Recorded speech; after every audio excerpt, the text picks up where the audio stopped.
going on, but they do this every decade. They did it in decade of 90, it was just called crack. They would have everybody under fucking epidemic. You see what I'm saying? Now I saw something called Crack USA on HBO last night. 1989, and yet everybody they reported on it was under the epidemic was all white people. I said, so these one of these government propaganda tapes. When they really want to put a crackdown on the crack, only thing you got to do is show little white children. I said, damn, I said, it's amazing. They got a segregated crack tape.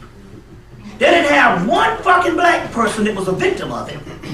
And we the main victim, these were all white children. But then again, it's no different than these army propaganda tapes when they said, you know, marijuana is a bad thing, you know, and they did all these in the 50s and shit like that, you know.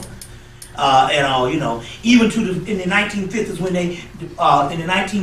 the reason why people are scared of voodoo today is because the 1950s that Hollywood had a campaign, Hollywood and the government had a campaign to scare people against voodoo.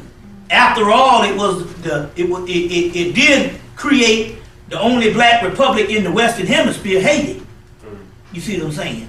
So they had a whole thing to scare people against voodoo in the 1950s, and most people to this day are scared of voodoo based on Hollywood.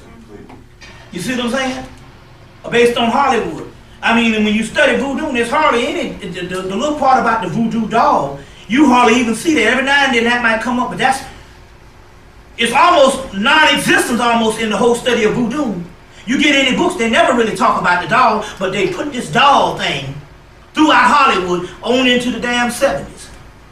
You see what I'm saying? That was a propaganda. So this whole, you know, that was a propaganda film.